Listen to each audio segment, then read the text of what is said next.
everyone, Andrew here, bringing you another video review, and today we're going to be doing another Resident Evil 5 figure review, and that will be of Chris Redfield. Take a look at this steroid-induced boy right here. Now, a little information about Chris Redfield. Chris was one of the original Resident Evil characters. He showed up in Resident Evil 1, Code Veronica, The Umbrella Chronicles, and obviously Resident Evil 5. Now, Chris was one of the original members of STARS, and he was there during the mansion incident. Him and Jill were one of the two playable characters. Eventually, he finds his way to Wesker, realizes his betrayal, helps Jill, Rebecca, and Barry get out of the mansion. If you consider all the stories canon, which you probably should. At least Chris's story is more canon than the other ones. However, I like to go by the Umbrella Chronicles story where Chris and Jill were with each other the whole entire time, but whatever. And then he kind of goes away for a while. You don't know where he goes at all. He kind of goes underground, and Claire goes looking for him. Eventually, he resurfaces during Code Veronica, where Leon contacts him and tells him to go to Rockford Island to help out Claire. And he does so, and then the events of Code Veronica happen. He meets up with Wesker again, deals with Alexia, and gets off the island with his sister, vowing to take down Umbrella for good, even though Umbrella is already taken down. Umbrella Chronicles kind of chronicles his earlier career with STARS during the mansion incident, and it also shows a little bit afterwards when him and Jill are now part of an anti-Umbrella organization there to take them down. And they deal with Talos, Project Talos. And finally, we catch up with him in Resident Evil 5, which is, now he's part of the BSSA, a anti-terrorist bioterrorism group. And he goes to Africa to investigate some terrorist activity where he meets up with Sheva, deals with the Resident Evil 5 storyline, finds Jill, and deals with Wesker. Now, Chris. Personally for me, I really don't care for the character Chris. I don't hate him. I just don't love him. He doesn't really impress me. It doesn't help the fact that in Resident Evil 5 he looks so out of place. Like, he looks so jacked and he shouldn't. I like the Chris when he was actually thinner, and he actually looked normal.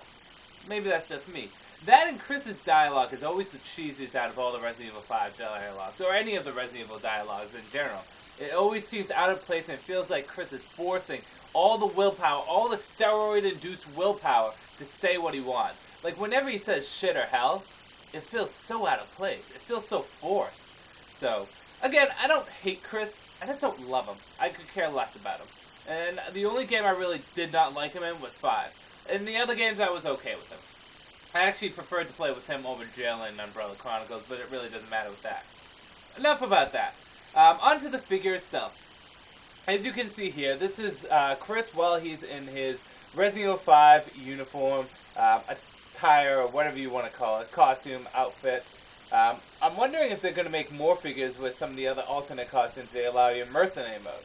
But as you can see here, Chris is very, very accurate to the video game. I was quite surprised, and let me just say, I was surprised that Chris was very accurate to his video game counterpart. The detail on this figure, just like Sheva, is absolutely phenomenal. It looks like Chris. So I'm going to give you major props on that, Chris. You actually look like how you should look like. Good for you, mate. Now, moving on. The accessories that Chris comes with. He also comes with the standard shotgun that the big, bustly, manly Resident Evil character always has to come with. Yeah. So he has this shotgun there, which as you can see, he holds quite nicely. Quite nicely. Gotta love that shotgun. You can just take the shotgun out like so. Take a look at that. Good looking shotgun. A little long for my taste, but still very good looking. I don't know, is this the Inca? I forget. He also has his pistol right here, which comes out of the holster. The holster has some trouble closing with the pistol inside there. Now, he doesn't hold this pistol quite as well as his shotgun. You kind of have to manipulate it and jerk it in there, and it depends on what hand you put it in. I guess the right hand isn't the best one for it. The left hand is probably a little bit better. If you coordinate it the right way, it actually fits okay. It does look a little out of place. As you can see, the hand doesn't close all the way. You can tell his hands were made mainly for the shotgun. And lastly is his machete, or his knife. come on. No, it's a machete. It's a Holy Avenger Resident Evil machete. It's kind of pathetic because he can't hold the knife at all. Not one bit. It's really kind of depressing. What's the point in giving us the knife if he's not going to hold it? So you just stick it in there, and really, why would you ever have Chris hold the knife? He never uses his knife at all. The only character in all of Resident Evil that actually uses his knife would be Leon. And Krauser, but he's not a playable character. So the knife doesn't really hold that well. The pistol holds okay, and the shotgun is held phenomenally because, well, this figure was made for the shotgun. The hands were made for the shotgun. Just going to put the pistol aside. Did I show you the pistol? I think I did. The pistol looks very nice. Very nice. Now, Chris has a tad bit more articulation than Sheva does. His arms can go up, turn at the bicep, bend at the elbow, turn at the wrist. So that's pretty good.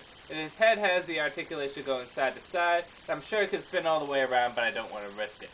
You know, something snapping or whatever. The legs have the T-joint, the T-crotch joint, which allows it to spread. He has the quadricep movement. He also has the bending at the knee and lifting the leg up. And that is about it in the articulation, except for the chest region right here where he can do a little sit-up. That's about it. So he has fairly good articulation, which is nice. I was a little worried because the Resident Evil 4 figures, which I have none of but I've seen, and I really want some. If anyone has a Resident Evil 4 Leon and they want to trade with me or something, let me know. But the Resident Evil 4 figures were a bit lacking in articulation in some areas. And don't lie, they did. It is a commonly known fact that their articulation wasn't that great. So it's nice to see that the Resident Evil 5 figures actually have some standardly good articulation.